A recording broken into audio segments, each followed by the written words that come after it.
Hello, everyone. Welcome back to the Shoujo Podcast. It's your hosts, Sarah and Joe, here to finish up our coverage of My Happy Marriage. I am so happy to be done with the show. Marriage is not part of the equation yet. And we have a special guest. There's a cat in Joe's apartment. That's exciting. I'm just excited to see a cat that's gonna walk by your chair every now and again. I'm gonna not scream cat every time I see it, but I will be distracted. Yes. Right. Welcome everyone, and hi Joe. Hello. Yeah. My girlfriend's cat is here because there was a snowstorm here in the Everywhere. Midwest and also part of the South in the US. And it trapped a bunch of things, including, well, my girlfriend briefly, but she was able to drive back, but she didn't want to take her cat in the car that might get stuck if it didn't make it back. So I'm on cat duty for the next couple days until she can come pick him up. Yep, so I'm here with Jumi. Where is he? I'm gonna hold him up. I don't know where he is. He's somewhere. He's just lurking. He's an old cat, so he just kind of hangs out all day. He's an old cat.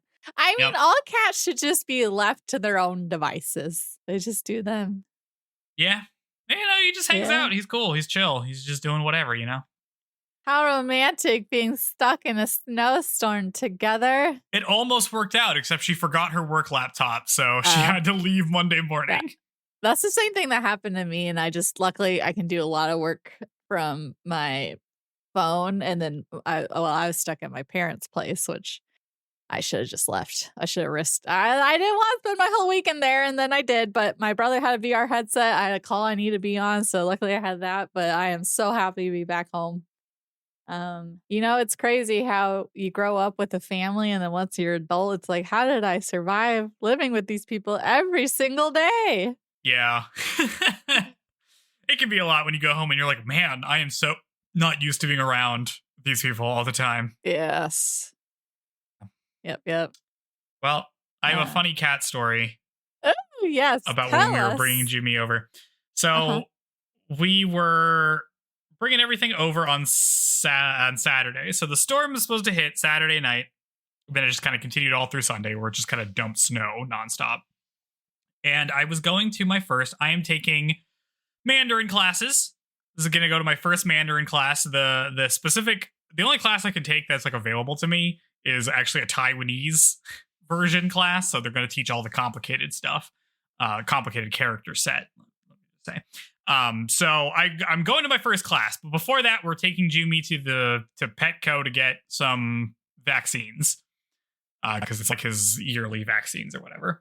So we load up the car. We're kind of running behind. We're able to drive to the Petco. They are kind of like backed up in a weird way because it's like not. It's kind of just they're kind of just doing this in the middle of the aisle. Yeah, the vet clinics within Petco. I have never attended them myself, but I don't know. I feel like sometimes the quality of care can vary location to location. Yeah, because my girlfriend was saying that like she used to do it where she used to live, and they had like an entire back room for it. Basically, they had like part of the facility had that stuff in it. So she was kind of surprised they were just kind of throwing this together. So they were kind of backed up. So we were running a little bit behind, which means instead of me going back to my apartment, they were just going to drop me off at the class. So I went to Target and bought, a notebook and a pen because I didn't have that stuff. And I got ready for my first day at school. And we're driving over there, and I have Jumi in my lap because she has stuff in the back, his litter box and things like that. And, we're driving there. I'm getting out of the car because I'm about to be late. It's really cold outside, so I'm not really noticing things. I take Jumi off my lap in his little crate and put him back onto the chair on his little crate. And I go inside. And I find where the class is because I'm like, it's like 1 minute until it starts. And I go in and I sit down and I looked down my leg and I'm like, why is my leg all wet? And it turns out, at first I was like, well, I don't smell anything. So maybe it was just like, I hit some snow or something because it was a little stuff like that. But then it started to dry and it started to smell really bad because it turns out Jumi had peed all over me. So I'm sitting in my first day of class, like covered in cat pee, and I can't leave. And they all started calling you piss boy or something in Taiwanese or something. Yeah. So basically, like I had to sit there for 30 minutes until my girlfriend could come pick me up, and I had to leave school early. So that was my adventure. First impressions. Yes. Nice. And then we had to go and clean that off. So kind of a mess. You didn't feel it when it happened? It's normally warm. It was not warm, like, because I was getting out of the car and like moving around and stuff like that. Oh, you think it happened as you were? Okay. I think it happened as I was taking him out. Gotcha. So yeah, cats do stuff in unfamiliar situations sometimes. When I first got Moxie, she just straight up jumped into the bed, took a piss, and at first it was like, ooh, nice and warm, and then it's like, wait, what is that? So they just sometimes they act out while they get settled, but maybe he's not a fan of the car. No. So that's how I started the weekend. Nice. Now you're the best of buds. Yeah. After he set you up for failure. Yeah. So that's how my weekend went. You don't think he thinks you're like a rival? No, he's pretty for her chill. Affection? No? Okay. He likes me. Also, I give him treats, so he likes me. Nice. Yeah, the classic pet move. But yeah. Uh-huh. Other than that, not much else is going on. I finished one of my books for book club. We read The Invisible Life of Audie LaRue. I gave it, I think, a 3 out of 10. Pretty boring. Damn. Nobody in my group liked that book, but other people did. And maybe they're just more so romantics at heart.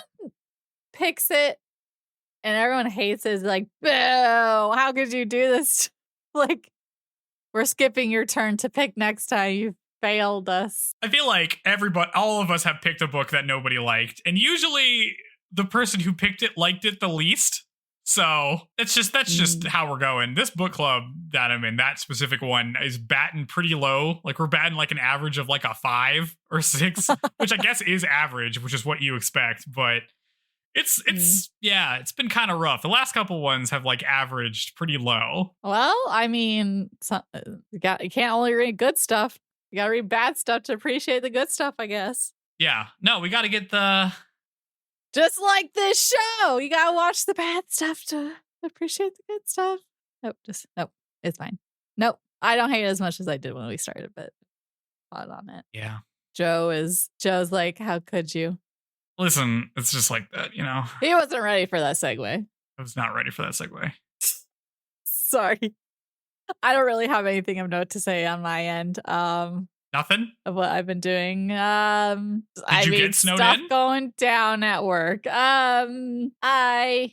Did you lose power? Did you get iced? What happened? Nope. No, just ice. So it's basically just made it so it was dangerous to drive. Okay. Because we don't have the infrastructure here. But like, everything wasn't, nothing was broken when I got back to my place either. So all clear. Way better than the ice storm we got a few years ago. That's pretty good. That's a win. We got like 10 inches here or so. So it like goes deep. You like step in it, you like sink through. Yeah, no, we just got like, the ground's slick. That's it.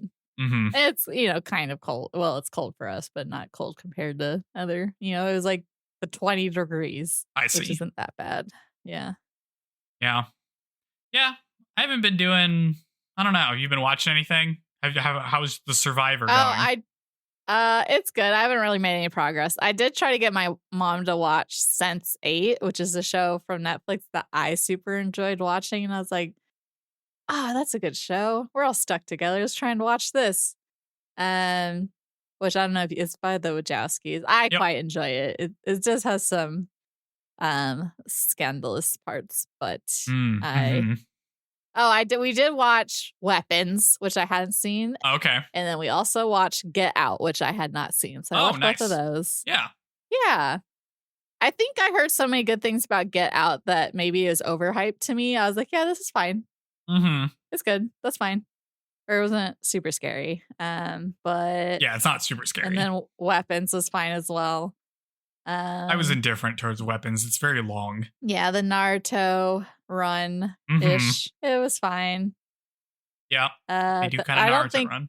that guy should have been severed in half getting hit by a car. Just saying. I feel like that's not how that works. It's very goofy at the end, I feel like, in terms of there like was a B part where horror we were movie all stuff. laughing. Yeah. Yes. Which is kind of fun, but also it's like, why was the beginning like that if the end was like this? Yeah, not the most likable cast. Yeah. Whatever. Yeah, it was fine. Yeah, we watched The Day After Tomorrow. Oh, I love that movie. Oh, I've never seen that. It was like, let's get in the what? Yeah, it's like a whole series, right? Or no, is that 28 Days Later? That's Left Behind is the one you're thinking of. Yeah, all right. The Rapture series. Where it's like everything freezes over or something, right? Yeah, I freaking love that movie. It's Emmerich or Roland Emmerich or whatever. It's got Jake Gyllenhaal and then the chick from Shameless and Dennis Quaid. I quite like it. It's, kind of cheesy, over the top, whatever, but it's a good one to watch while you're snowed in and people are freaking out over things maybe excessively. Oh, you know what I did watch? What? I watched two movies. One, I watched Metropolis, the 1927 movie. Okay. And I feel like my podcast covered that at some point. Metropolis? Sounds familiar to me. It's a very famous movie. Yeah. Black and white. A silent movie. Was there a remake recently? I think I'm thinking that wasn't there like a remake last year or a year before or something? Are you thinking Metropolis that came? Megalopolis? Maybe that's what I'm thinking of. I think that's it. There was a movie. Is it Megalopolis? Yeah. The Coppola movie that he like put $1 bajillion in and was weird and nobody really liked it. Yeah, that must be what I'm thinking of. Yeah. I don't know. Maybe it is. I didn't see that, so I don't know if it's based on that or anything. Gotcha. It's got gold buildings, which makes me think that maybe. Well, tell me about Metropolis. It's long. It's really long. We watched the long version where they like found 22 minutes of extra footage because this is old and like tacked it on. Yeah. It's pretty interesting though. Like it's very ambitious visually, I think, is like kind of the really interesting part. And it doesn't, it's like almost 100 years, right? So it like it looks just, a lot of the set pieces look pretty good, and like a lot of the stuff they did was really interesting.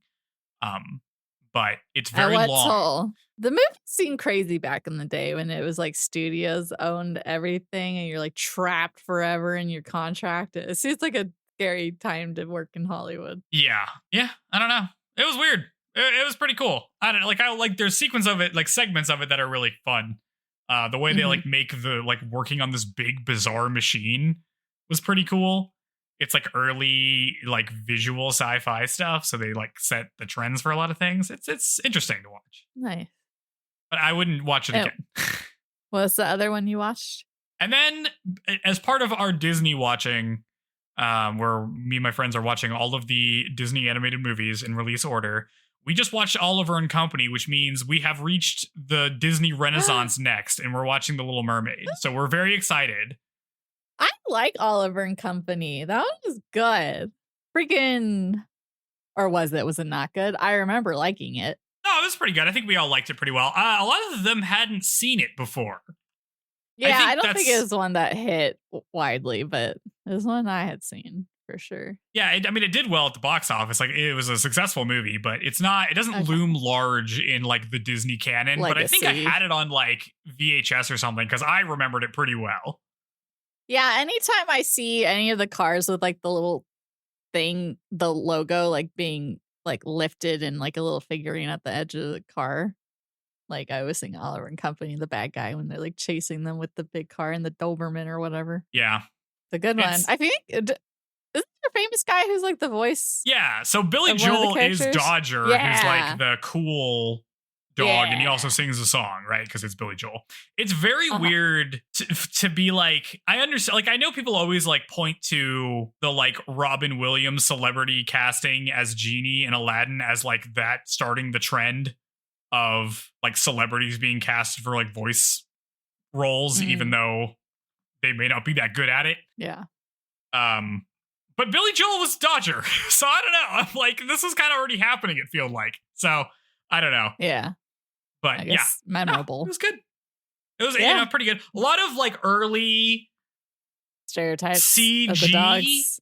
Oh, I think there was CG, or it's like they filmed like an object and like rotated the camera around it, because there's a lot of like panning shots where it's like a 3D object that looks like it was made in CAD or something, because it's like a little too static as opposed to the rest of the stuff that's being drawn like in the 2D form. There's a couple of really fun, like interesting shots where that happens. So that's pretty funny. You guys all need to go on a Disney cruise and crush trivia. Now that you're all fresh off watching all these movies. I don't remember any of them. We're not fresh off it. This is like year something, like 2 or 3 of us doing this. I don't remember the early stuff at all. You only started talking about it like last year on the pod. Yeah. I guess the really early movies are real bad, or didn't want to talk about them or something. I mean, the early movies that are good are like, you know, Snow White and Pinocchio, and then you get into like Dumbo and you remember how racist it is in the middle, and you're like, oh, right. And then there's a lot of like, you know, Make Mine music or whatever, which is just like, what is this? So, yeah. There's a lot of not great ones in the middle there. I will say the ones I hadn't seen before, which are The Rescuers, which turns out I had not seen. So good. Which is pretty good. Great. Yeah, I like that one. We also watched The Black Cauldron, which was just like a totally bizarre movie. Like it wasn't good, but it was very weird. Yeah, that was like almost that was the bad time for animation Disney. Is this one? Because I feel like I listened to whenever like DreamWorks spawned off Disney, Pixar spawned off Disney, and then DreamWorks was kind of in spite of Disney, I think. But like I feel like I don't remember which movie it was, but there was a certain, maybe it was The Fox and the Hound, where Don Bluth leaves and like his crew, and they go and start the whatever their company was called, and that's when they make like The Secret of NIMH and like All Dogs Go to Heaven, and that like that's that group. All the freaking downer ass movies. Those are both great movies. Yeah, so they go off and do their own stuff, which feels kind of Disney adjacent because a lot of them work there. Yeah. DreamWorks? I don't know. When did that start? Well, it's like really someone like, let's see here, was mad at someone, or they like left Disney, or there's a lot of studios start that way. It seems like they're like the Toei or whatever, the big animation, the old animation studios in Japan are just like that too. Like how a bajillion people came out of Gainax. Their first movie was Ants. For DreamWorks? You know, Ant was DreamWorks' first feature film. Wait, Ants with the Z at the end? Yeah. I never watched that, but that looked creepy to me. Okay. I need to know when this started. There's the podcast What Went Wrong talks about Shrek, and that they cover kind of the inception of DreamWorks. Oh, you know, okay, so this is a film. So DreamWorks film studio by Steven Spielberg, Jeffrey Katzenberg, and David Geffen. Yes, I forget how like involved Spielberg is in like animated stuff for a while. Well, he tried to have like Anne Berlin, so there was like a animation wing of Anne Berlin Entertainment at some point. But that got cut. What did they make? They made like one thing and then Amberlin? Is that what it's called? Amber? What was Spielberg's Amberlin Entertainment, right? Amblin, right? Amblin. With the ET logo, and Amblin they had an animation arm at some point, and they made something, and then it closed. Spielberg and Don Bluth partnered to produce animated feature films, with only the 2 films that were made were An American Tale and The Land Before Time. Okay. Yeah, which I remember. Oh, wait, obviously that's Don Bluth. Dear, but Amblin established their own animation unit, Amblimation. Yeah, I was like, it was some kind of pun. The only 3 films that were released under the Amblimation banner were An American Tale, Feifel Goes West, so the sequel. Mm-hmm. We're Back, A Dinosaur Story. Oh, I fucking love that movie. And Balto. It's a good ass movie. Balto, see? Yeah, okay. Good stuff, man. Balto. We already talked about this, so I was like, Balto's voice. Hot. Balto, yeah. Kevin Bacon's voice. Kevin Bacon's voice. Oh,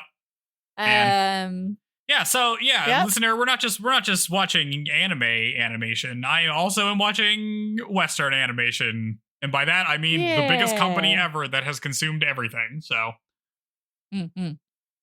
Um. but I'm not watching all of the spin-offs. Like I'm not watching the Brave Little Toaster from that one studio and Woo! all that other stuff. Oh. What? Oh, the Brave Little Toaster's so good. Uh-huh. Blanky can take a hike though. So annoying. Like wah wah, go away, dude. Oh, Brave Little Toaster goes to space or whatever. That's good too. Oh, What? Brave Little there's Toaster a goes to sequel. Mars? I've never heard of this. Yeah, I remember. It's good. They attach a ceiling fan to like a laundry basket, and that's how they get carried to space or something. I can't remember exactly, but I liked that one too. There's 3 of these. I There's don't the know if I Brave saw Little the second Toaster, one. the Brave Little Toaster to the Rescue, which has the Disney logo on it because they Mhm. released it. Okay. And then Brave Little Toaster goes to Mars. Or something about like a freezer. There's like a freezer. What? Anyway, yeah, vague memories of that, but Yeah, this is weird. tough to compete with Disney at that time in animation, I imagine.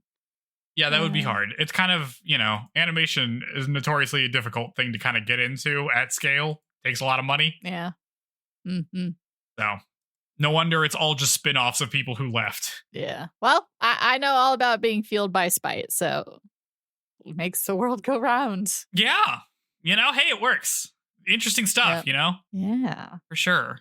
And speaking of interesting stuff, is that how I want to transition this to my happy marriage? Speaking of spite. Speaking of spite and how it's bad to want to be spiteful. I don't know what's happening in these episodes, but let's talk about it. Maybe I'll read my summary and remember what happened in these episodes. Mm-hmm. All right, so here we are at the end. It turns out episode 13 is not an OVA. It's actually just the last episode of the season because this is an episode longer than last season. Mm-hmm. So here we go. My so happy no marriage. Child. No kids. No little. Yeah. What's his face? Never existed. Only exists in the OVA universe. Mm-hmm. Wild. My Happy Marriage, episode 12, is called Feelings Beyond Dreams. We open on Naoshi and Arata being confronted by Kyoka and Miyo from last episode. Miyo says that she won't help Naoshi, so Naoshi pulls out a knife, and he's like, well, I guess I'm killing Kyoka then. That's my plan, to 1v1 the strongest guy ever. Everybody's master plan always involves 1v1ing Kyoka, and I find it bizarre. That being said, Kyoka and Naoshi start to fight. Kyoka puts up a pretty good fight, but Naoshi's illusions are too much, and Kyoka starts losing, so maybe this actually was a good plan. Elsewhere, Tadakiya, or whatever Kyoka's dad's name is, Goto and Kazushi break into HQ, and they've pretty much wrecked the rest of the Gifted Communion. So I guess that's basically dealt with now. Back in the fight, Kyoka is getting beat pretty bad, and now she decides to trap him in a dream where he only sees images of Miyo being killed by Onis over and over and over again. He's like, this is gonna destroy your spirit. And Kyoka's like, no.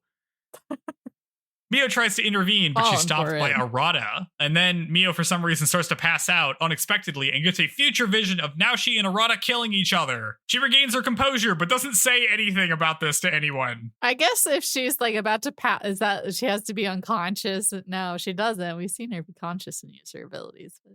It's very much like, it's very funny that she's the dream maiden, so she has dream powers, but they're basically the same thing as Takahito's future vision. So it's like, well, she needs to fall asleep to see the future, so she's gonna take a quick nap. She's like a narcoleptic now, so she's just gonna like pass out briefly and come back so she can have this vision.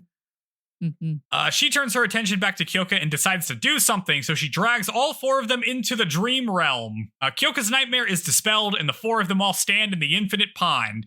Miyo tells Naoshi that she has come to stop him, and she's not going to help him with his plan. Now she's like, well, dang, that was my only part of my plan. It was to convince you. Now she tells Miyo that they are the same, since power is ultimately what saved them. But Miyo counters, saying that Kyoka saved her and power had nothing to do with it. And now she's like, that's weird, because I feel like the only reason you're able to save Kyoka in the first place is because you have the huge magical powers, right? Like, right? Obviously that's what happened. We're the same. And and Miyo's like, okay, well, yeah, but I don't use my powers to hurt people. And now she's like, well, you haven't done that yet, but you might later. I mean, you've only done this for like 2 days.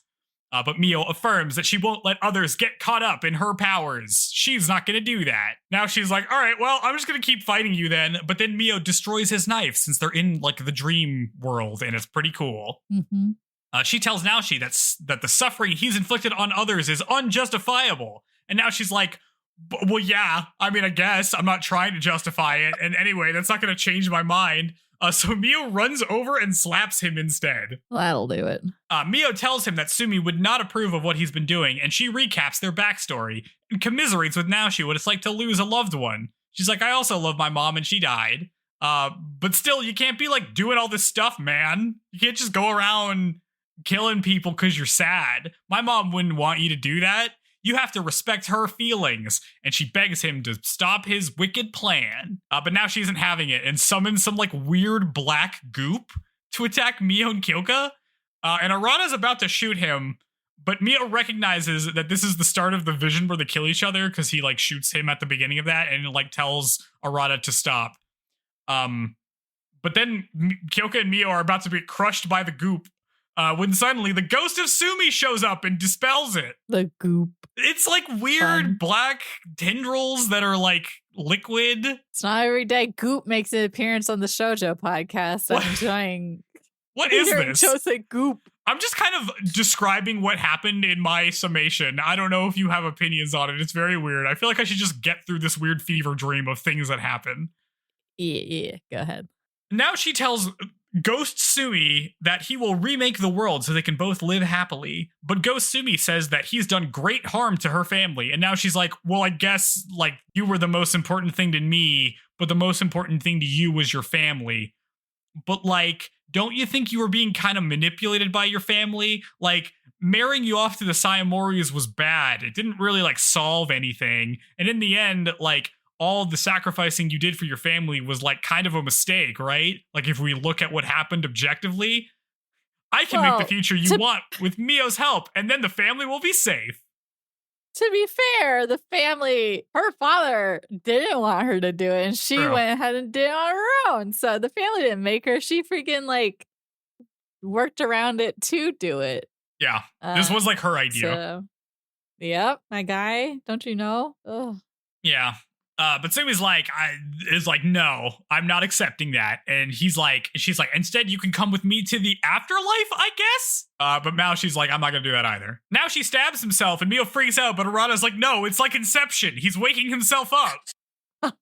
The dream collapses and Miyo is brought to the gears of time where she's just like floating in an area with clock gears in it. And Sumi congratulates Miyo for ushering a new era that'll be even better. This was weird.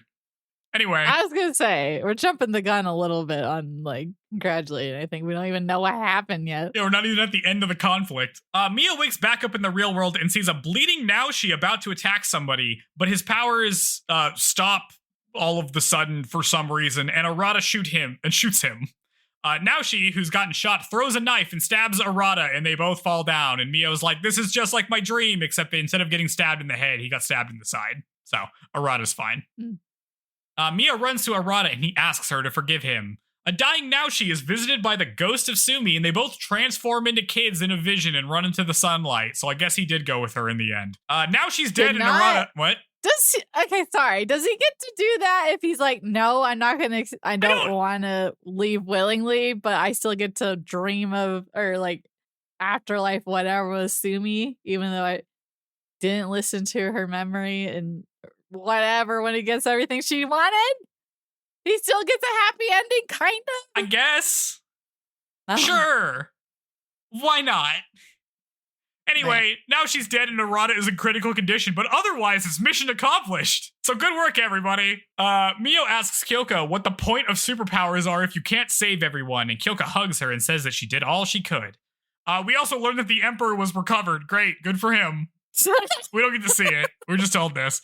Also, they beat back the army and the threat is over now, and Goto and Kazushi flirt some more as we cut to credits. Oh, man. This episode was wild. There's just stuff happening. Stuff that I just I don't know. Can't be bothered to think through. What do you think about? What do you think about what happened in this episode? Yeah, I mean, again, I don't know, it feels I don't know. Now she gets a pretty bow on his end, kind of. He didn't have to surrender his ideals. He didn't have to give in. It just kind of ended abruptly, and he gets his little whatever with Sumi. Yeah. And I then guess it's cool. Arata just is now on their side. No, like emphasis or no, like focus on Arata. Like, oh wait, Arata really is on our side. Blah blah blah. Whatever. Or at least not in this episode. Yep. Nope. I'm just ready for this to be over. It's very weird. Like, okay, it does the thing that I said it was probably going to do. This is very Korra season 1, as I've said before, where big questions that are brought up by the existence of the gifted communion about trying to like give everybody magical powers, so it's not just held by the aristocratic elite, and you know, the government's lying to you and they're like suppressing us. All that stuff completely thrown away just to be like a character drama about Naoshi not being able to accept that the girl he likes dies. And so that just becomes the main focus. We don't even touch on any of the other stuff, right? Like, Miyo's entire plan to be like, I'll just convince him to not be a bad guy by saying that Sumi wouldn't have wanted this, can be completely countered by Naoshi saying like, oh, well, I met other people who were wronged by the government and they have legitimate grievances. And then Miyo wouldn't have anything to counter with that. But he doesn't do that because it's not, it's just about him. It's not about anybody else. So that just completely falls apart. This is the end of this arc. Like, next episode is just like cleanup stuff, mostly about like Kyoka and Miyo's relationship. So like, it's just over. There's a scene last episode where Naoshi tells his like second in command to go deal with the Navy. I guess he just did nothing. Like, I don't understand what this plan is. Where now she's like, I'm gonna convince Miyo to join, but he didn't really have an argument. He's just like gonna threaten to kill Kyoka if she doesn't do what he says, which is like not a plan that makes a lot of sense. It's just the whole thing is just, it feels like we're just trying to wrap it up as fast as physically possible. So everyone's just kind of like shout the themes of the show. Yeah. And then Arata will just shoot him. Which honestly he should have just done earlier. He could have done this at any point, I guess, and waited till now. So true. Yep. You know, whatever. Yeah. Miyo got to do stuff. I guess that's fun. She got to use her magical powers to drag them all into the realm. I don't understand why Sumi is sticking around. Like, is she actually Sumi? Like, is she a spirit that's here and gets to talk to people? There's no explanation of that, really. Not that this is a show of explaining things to us, but like, what's her deal? What is Sumi's deal? Like, how does she actually feel about her life and the fact that she had to, like, get married off to these, like, random people because the Emperor was messing with all her stuff? She just seems totally like it doesn't matter. I guess she was terminally ill, so it's like, what was she gonna do with the time she had, maybe, is the argument there. Like, what can she do with the time she has left most? And yeah, I guess other routes could be like, I don't know. I can't be sure this is how it'll turn out without me around. Yeah, the whole exchange in the middle where like now she's like, oh, you're just like me. You needed to use power to like change the conditions of your life for the better. And Miyo's like, no, I needed Kyoka, the strongest guy in the world, to use his power to change things. Like, I just don't, the whole thing rings totally hollow for me. Yep. Like, I think it's not bad that you use power to change things for the better. That's not, like, an inherently bad thing. And the fact that you would have to, like, confront people who stand in opposition to you in a manner that can be violent is also not necessarily a bad thing. Sometimes you just have to do stuff like that, even if you don't want to, because that's the only way to resolve the situation. Miyo, you blew up the Emperor last season, but then they took it away from you. They should have killed him. This whole conversation would have been, if now she just dropped like, but you killed the Emperor, that would have changed the whole thing and would have been way more interesting. Yeah, but whatever. It's over, I guess. They beat whatever. Now she's not like the fact that now she was just able to control all of the army guys through like mind control while also doing this fight and doing all this other stuff. I don't really understand how that worked. Can he just do it? I guess he could just do it. Whatever. Yep. Don't ask any questions. Why? As we've left as the answer for things many times in this series. Why escalate the stakes of the show that much for this arc? Like, it couldn't just be like, now she as an individual is going after Miyo, right? And like the state, it doesn't involve the entire government, and he doesn't topple the entire army. Like, I feel like this whole thing could have been done on a much smaller scale, where the stakes would have been high on like a personal level still, but it wouldn't have been like, oh no, how are we going to deal with the Navy? All of the ministers of the government are here and they're like weird traitors, and like this should be a bigger deal than it is being treated as. Totally. You really, sorry. God, you really think a lot, Joe. You're like thinking. This is a thing that has bothered me in a lot of like modern shows, just in general, like across the board, which is like, in order to make things feel important, we have heightened the stakes up to a point where like nothing can realistically make any sense anymore, and it all just becomes kind of nonsense melodrama. This could have been smaller stakes, right? Like it could have been a small thing, and the drama still could have been really high because you could have dug into more about how like it really affects each of the characters. Like we could have spent time with like Arata and thinking about his position and how it's similar to Naoshi and all this other stuff. If we didn't have to like focus on Will Takahito and the other guy suss out which minister is the turncoat, which they don't even do, by the way. There's no payoff for that at all. So, like, I don't know. It's just a mess. It's too big. It should have just been smaller. Yeah, it would have been better in all regards, because what we want out of this is intimacy anyways. And the Navy and the whatever is not contributing to that at all. Yeah. But I guess at least we get some of that. We get some of that in the last episode. So maybe we should just touch on that. Yeah. All right. My Happy Marriage Season 2, Episode 13 is called Once Spring Has Come.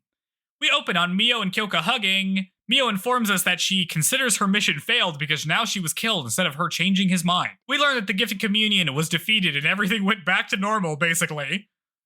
Even though... I guess all those followers weren't that upset about it if they just let it go after... Yeah, it's like, bye-bye. Yep. Everything's back to normal. Just ignore the fact that the minister of the army is dead and the minister of education betrayed us all. And there were probably lots and lots of people involved in this, but don't worry about it. It's fine. Miyo returns home and lives mostly normally.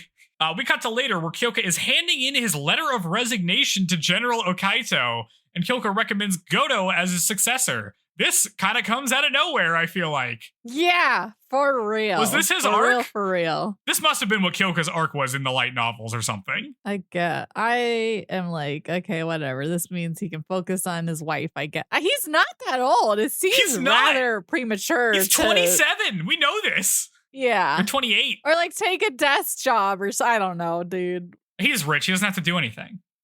Wait till you have a kid, at least, maybe. I don't know. Yeah, it just seems... I mean, whatever. Quit the army. Who cares?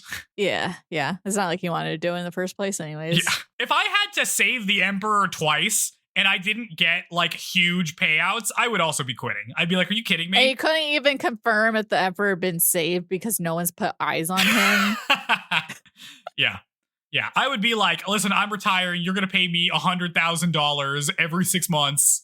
Forever, maybe more, maybe a month. Give me money. I deserve it. I'm going home. Anyway, elsewhere, Miyo visits Arata at the hospital, and Arata explains that he was able to gain Naoshi's trust since they have similar backstories, and he joined as a spy, but wasn't really planning on assassinating him. It just kind of happened. What were you planning then, dude? Nothing. This was absolutely nothing. This was the most whatever explanation I've ever heard. First off, is he not under arrest? Is he not? I mean, he shot Kyoka in the like he shot him multiple times. Are we just cool with this? We're all good. No, like we don't even get a scene of Takahito being like, "Oh, don't arrest him. He's my guy." But like, what was he telling you? You didn't do anything. They didn't head off the plan. They didn't stop him from taking over the entire army. What was Arata a spy for? What did he do? Jack shit. I don't understand what he was doing. Anyway, whatever. He apologizes to Miyo for the trouble she went through, and she's like, it's cool. She confesses that she feels bad that she couldn't change Naoshi's mind, though. She's like, in the end, I guess I failed. but whatever. Kyoka comes in to take Miyo on a date because that's what's important.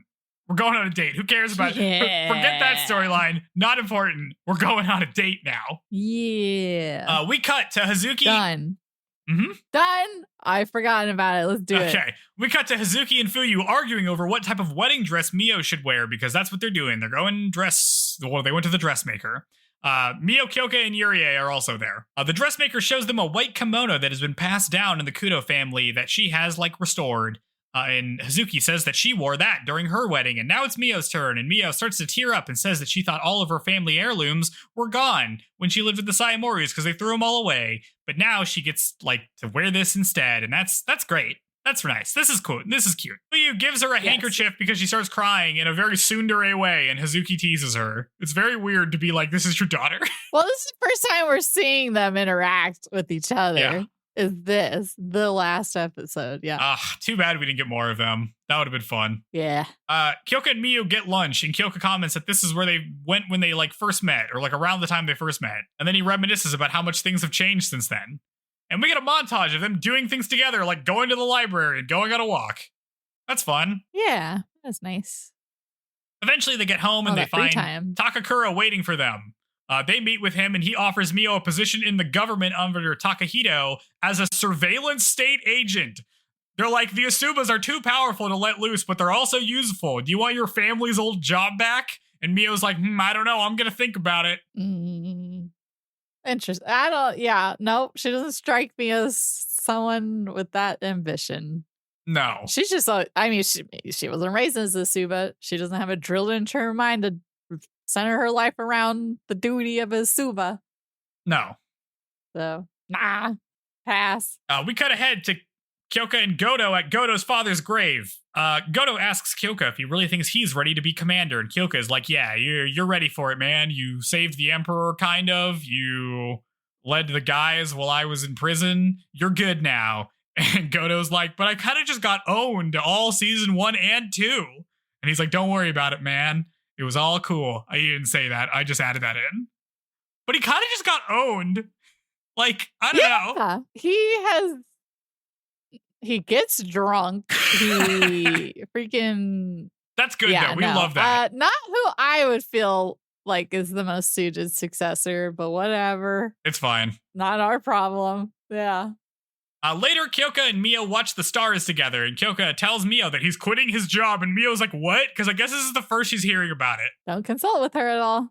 Kyoka... All good. Just whatever. It's fine. Kyoka explains that he's never really felt much like a military man. He'd rather just retire with his wife, and Miyo's like, that's great. I want you around all the time, because we're getting married. My happy marriage. Kyoka asks Miyo what she's going to do about Takahito's offer, and Miyo thinks about her life up to this point and says she doesn't want to leave her home, and Kyoka agrees, and they hug. It's the next day, and Miyo has come to reject her job offer.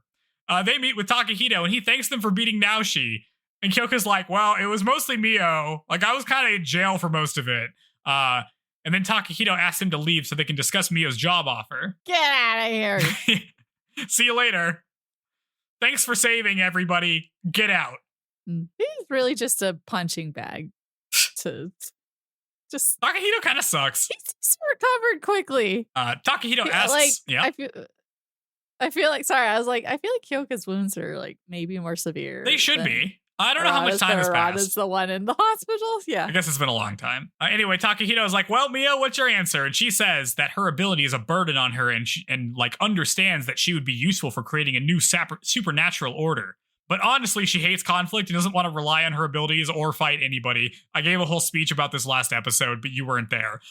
She'd rather just be normal. So she's going to say no and said she's just going to live with her husband in my happy marriage. And Takahito's like, well, isn't that sweet? And he congratulates her on her newfound happiness, and they leave. I'm saying this very sarcastically. It's a totally fine scene. Miyo and Kyoka go out to Lookout Point, and Kyoka gives Miyo a fancy hairpin, and he puts it in her hair. Rate this hairpin. It's pretty nice. Yeah, it was cute. She gives him... It was sakura flowers, right? Yeah, I think so. Yeah, which is her whole... Or at least that was her mom's kimono thing. Yeah, so. It's her motif or whatever. Yeah, that's nice. Yeah. She gives him a new hair tie, and she puts it in for him. They hug, and Kyoka tells her how much he's missed her when he was held captive. He's nothing without her. Miyo, you are my entire life, he says, and then he asks to marry her, and she says yes. This is sweet. Mm-hmm. That's cute. Yep. Later, we cut to Miyo and Kyoka in their backyard, and Kyoka says he wants to plant a sakura tree in honor of their wedding, and Miyo says that's a wonderful idea, and they hold hands as we cut to credits. The end of the show. Hey, guess what we didn't get? A marriage? A montage credit sequence. Where's my montage credit sequence? No, I want to see little. They can barely scrape anything together for the show itself, let alone post credit. I want to see little 2-second cutaways of like, ooh, here's Arata doing something, reading a book. Here is their grandpa walking around. Here's they could Kana do that, and what's his face doing something together or something. I don't know. What are they up to? Who cares? Yeah, no, and because you told me you had stated there was like going to be season 3, and I looked it up, and I'm relieved to see that. Seems like it's going to be, or at least according to Google's AI, it'll continue with a new 3-episode special edition arriving in Netflix in 2026. Yep. Not labeled a full season. So 3 specials we'll not get. a whole nother season. Because this feels pretty conclusion. It feels like the end. We're never going to get, it's always going to see that. It's just frustrating because I feel like the stuff that happens after this is the stuff I would have wanted the show to be versus like all the stuff that in the end they don't even care about because they dropped their job or like are going to be like, psych, I don't want to use these abilities I thought I wanted my whole life. Yeah. The end. Yeah. But this does feel like the end. Yes. It does. Maybe we'll like those specials then. Maybe. Yeah. Hopefully they can freaking get married and have a cute little baby. I want them just to have like a cute, like a chill conflict. You know what I mean? Like the OVA conflict, like the OVA might be the best episode, honestly. Where it's just like Miyo trying to make good with this kid who kind of hates her for no reason. That's fun. Yeah. I guess it could be she's having a kid. Does that kid then get daughter then get the ability? How do they protect the daughter from blah, blah, blah, whatever, yada, yada, yada.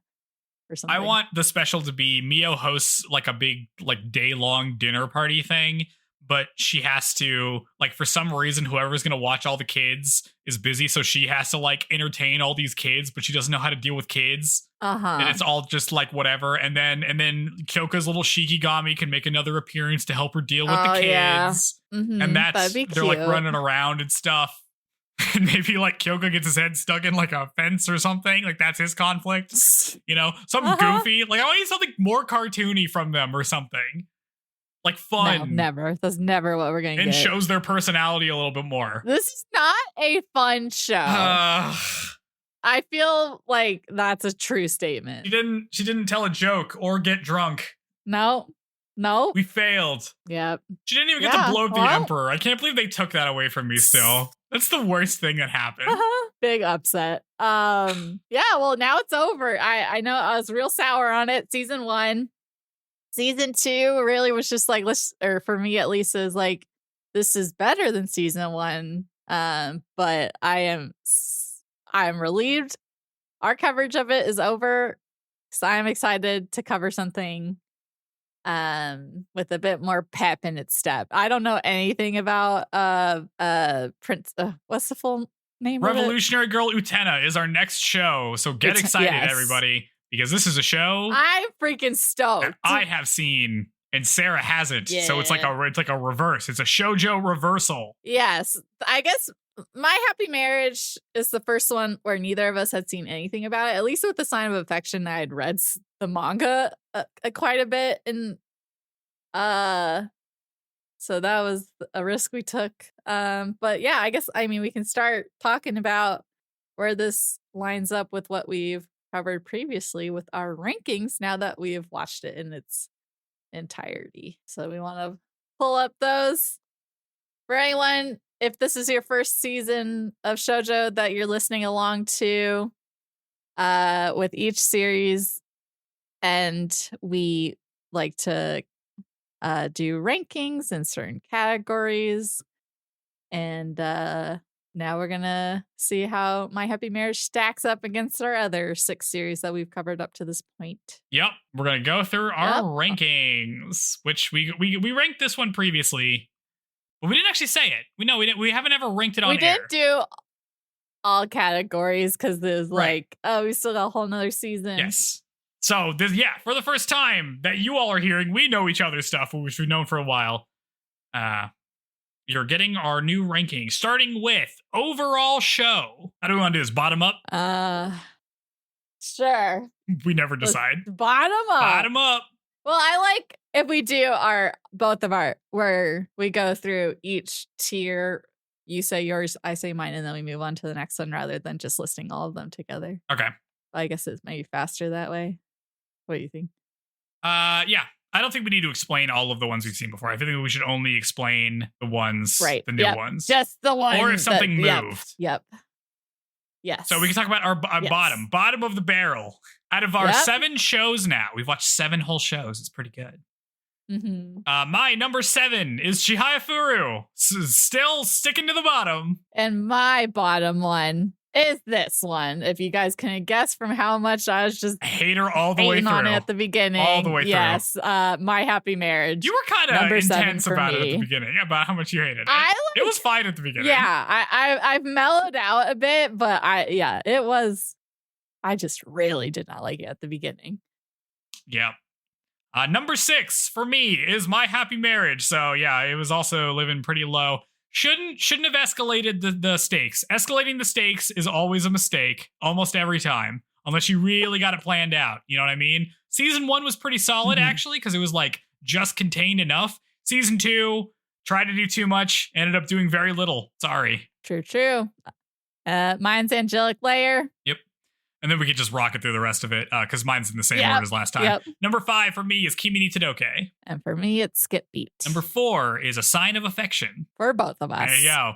Number 3 is Skip Beat. And for me, it's Chihaya Furu. My number 2 is Angelic Layer. Mine's Kimi ni Todoke. And at the top of the list for both of us is The Rose of Versailles, still sticking around. Yes. You think Rose of Versailles will get toppled by Utena? Maybe. Since you've already seen it? It's a possibility. Ooh, okay. I'm looking forward to that. What if you only like old ones? I mean, that says something, right? The thing is, with old movies and old TV shows, is that the reason you hear about them is because they have remained good over time. Whereas new stuff, sometimes it's good in the moment, sometimes it's not good, but people say it's good. You don't necessarily know. So it's way easier to get like, you don't hear about the mid-tier movies and TV shows from like a long 30 time years ago because nobody talks about them. So old stuff tends to be good because you know what's good. Mm-hmm. Good point. All right. Our protagonist rankings. At the bottom, number 8, because The Rose of Versailles gets 2 protagonists, is Chihaya, still at the bottom. For me, Marie Antoinette. Freaking hate that chick. Yep. Still. Number 7 for both of us is Misaki, kind of the neutral break-even line for me. Yep. Number 6 for me is Marie Antoinette. You gotta just like a ridiculous fancy lady. Yeah. I mean, Chihaya is my number 6. Not fancy at all. Number 5 for me is Sawako from Kimi ni Todoke. And for me, it's Miyo from My Happy Marriage. I really disliked her. She would have been second from the bottom if we had settled on just season 1, probably. So season 2, she stepped it up a bit. Yep. My number 4 is Miyo. You're right. Season 2, boost it up. She has a good character arc in season 1, but we don't get to spend very much time with her on the other side of it. So season 2, the only thing it really accomplishes for me is the Miyo stuff, which is good. Yep. For me, number 4 is Yuki from A Sign of Affection. Yep. Just generically nice. Yep, she's good. Getting out there. She's my number 3. Mm-hmm. And Oscar is my number 3. My number 2 is Oscar. And mine's Sawako. And then both of our number 1s is Kyoko from Skip Beat. Yeah. We like them rowdy. It'll be interesting to see. So Rose of Versailles is the best show overall. Protagonist, we've got Skip Beat's Kyoko. And then like the next, it's like, does each one have like, is there like each series has like a strong point that, like, I mean, that's true. Interesting to see. No, I guess we'll get to it we can talk about that once we get to all of them, but it's interesting to see. We've got like Hall of Famers at this point. Like, all right, couples. We have more couples now. We have 10 total couples, because there are a couple from each show. This one only had Miyo and Kyoka, so be on the lookout for that. At the very bottom, at number 10, we both have Furston and Marie. Disaster couple. Awful. At number 9, I have Chihaya and Arata. Not even a couple, really. Just the closest thing we got. We had to put somebody on the list from them. Yep. I've got Ayane and Kent mostly. Nope. This is where it's like, Sarah, shut up. We're not explaining why you think that. We've already talked about it in the past. Ayane and Kent is number 9 for me. My number 8, which I will also not describe, is Ayane and Kent. We've already talked about this. I have Bernard and Rosalie. Yep, I have Bernard and Rosalie, which is kind of my neutral couple there. Like one I don't really feel anything about.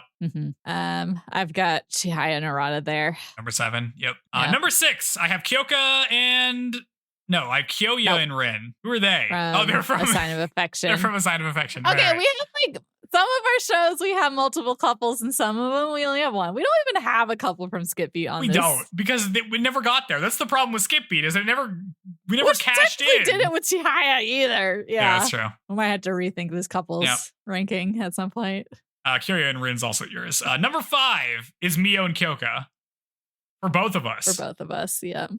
Solid number 5. A couple. They're a couple. The most couple. Out of all our That's couples, true. Technically, since they're engaged. Yeah, but it took them too long to kiss. You know, they should have done more couple stuff. Yeah. She swerved him. He didn't always get a kiss. That's what they say on Love Island. If someone dodges a kiss, they say you get swerved. Okay. Yep. So, you know. Okay. Number 4 for me is Kazehaya and Sawako. Teens. And I've got Oscar and Andre. Number 3 for me is Oscar and Andre. And for me, Kazehaya and Sawako.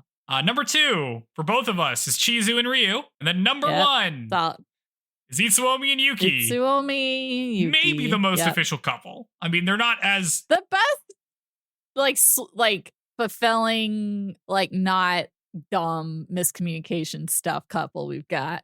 They just like each other, and it's not crazy for that to be the case, you know? It just works. Yep. He does nice things for her, blah blah blah. It's good. That show is about them being a couple, so it helps. Yes. Whereas My Happy Marriage is very much not about getting married. No.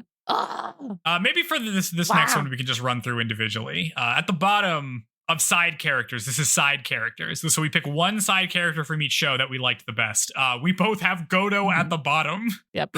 For side characters. My Happy Marriage had no side characters that showed up a lot. Maybe Hazuki should be here. Or they get the boot real fast. Oh yeah. But her getting owned and not using superpowers in a cool way really takes a lot of points away from me. Yeah. I'll just run up mine from bottom to top, and then you can just run up yours. So 6 is Moko from Skip Beat. 5 is Rin. 4 is Karumi. 3 is Taichi. 2 is Hitoko from Angelic Layer. And 1 is John from The Rose of Versailles. And I've got, after Godo, it's Rosalie, Moko, Rin, Sai, who is from Angelic Layer. That was my strong, that's who I'm picking. Love that lady. Ayane from Kimi ni Todoki, and then Taichi number 1. Taichi, my boy. Yeah. Opening songs. Side characters. Should we just run through? I don't really remember these opening songs. We just have it. We only have one good opening song, honestly. We do.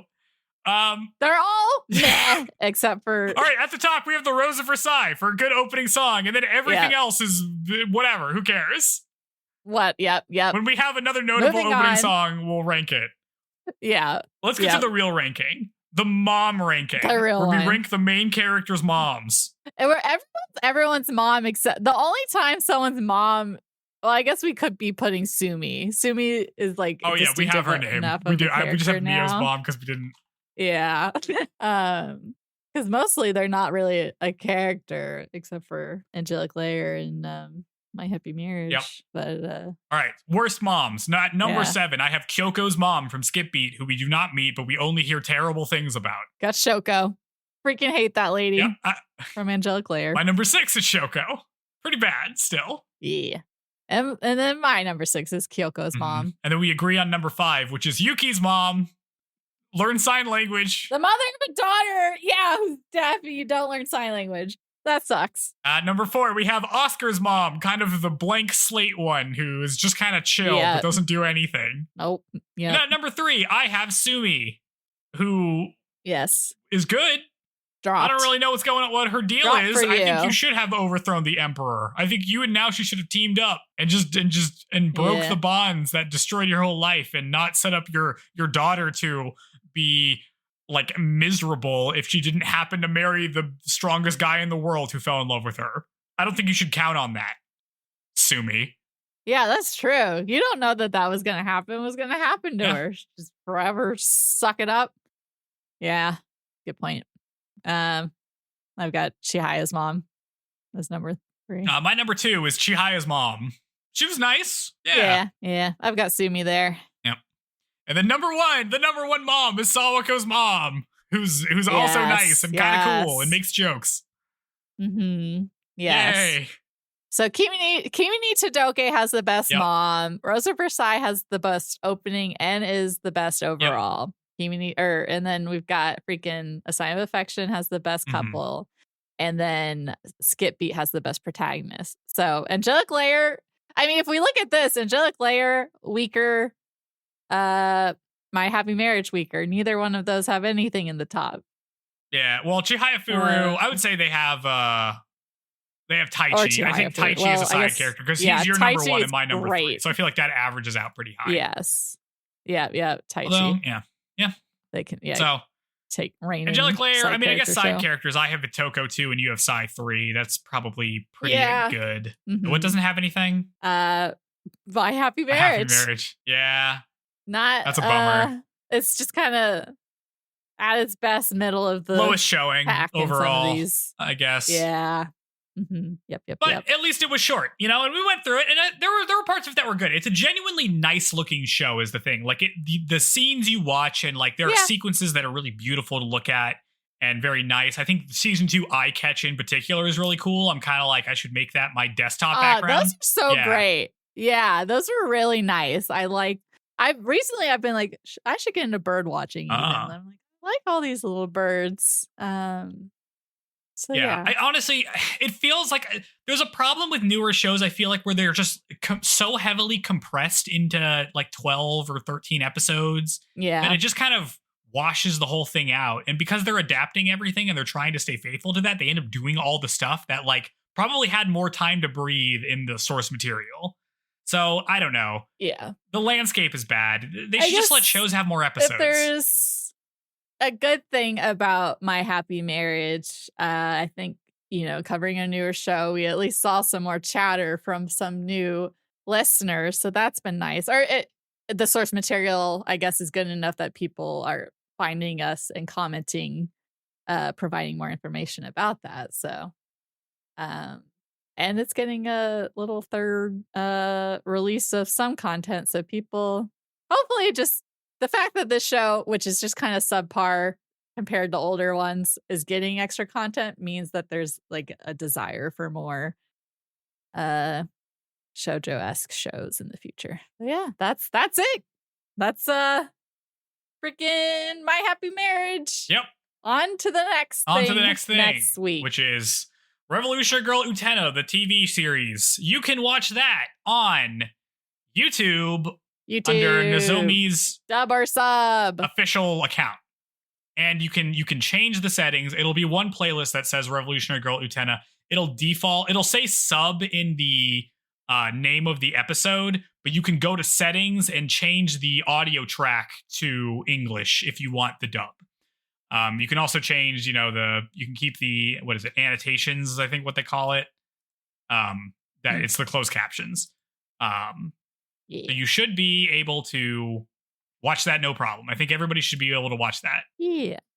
Sweet. So thanks for joining us for this coverage. And if you liked the show more than us, or your team blah with Sarah, you can let us know. Please let us know what happens in the light novel. I'm very interested to see how the stuff is supposed to shake out. Because we got such a truncated version here. I can't imagine the light novel played out in the same way. Mm-hmm.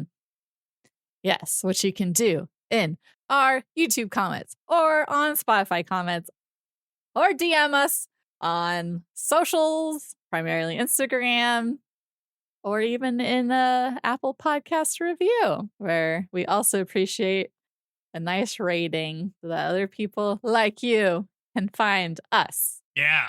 And yeah, we're enjoying making the podcast, and yeah, we're gonna start our 8th series now. Our 8th series. We've been doing this for a while. 2 years for 7 series.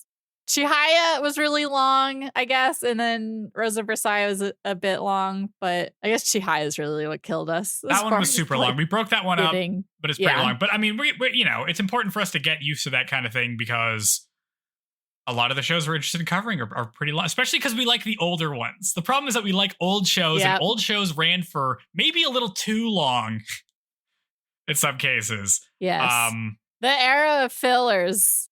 We're not getting fillers as much these days. Yeah, the era of broadcast television, you have to fill the slot every week so we can get that advertising money. Really, real different than now, where it's like you're lucky if you can get 2 seasons of 10 episodes. Mm-hmm. Ah, yes. Hot times have changed. Back in our day. That's right. But yeah. Awesome. What did we learn? What did we learn? What's our last lesson learned from My Happy Marriage? Our final happy marriage lesson. Haven't you seen a show about seeing the future before? Even if you do something to change it, it's really just going to be the same. It just might happen in a different way. You know? Then you saw it. It's freaking Miyo. Nope, that was terrible. Sorry, this is Joe's segment. Don't impede on... Lesson learned, don't take Joe's segment from him. You do the segment too. I think it's good. Nah.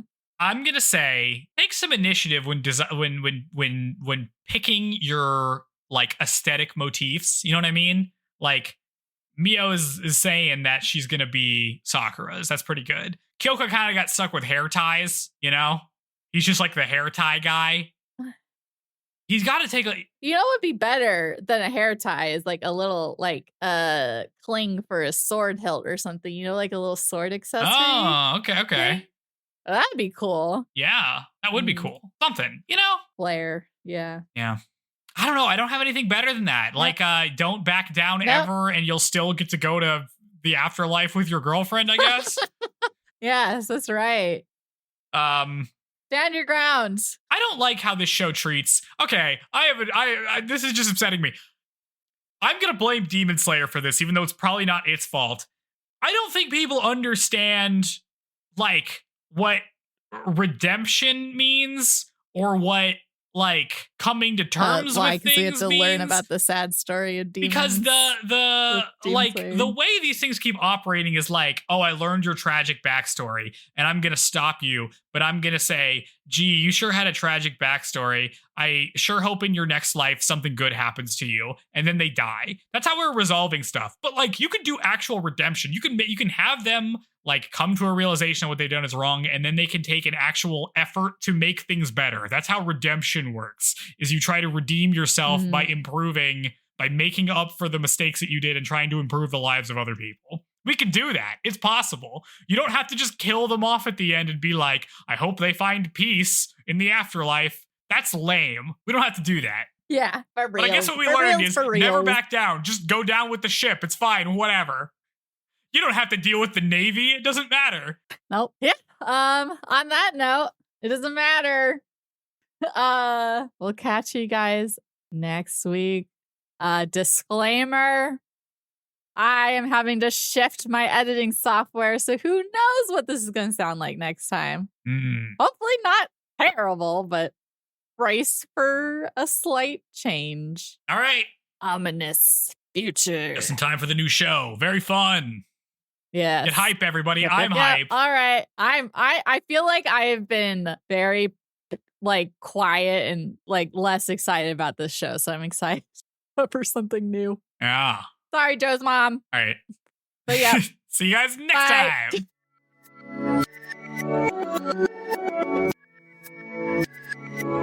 time.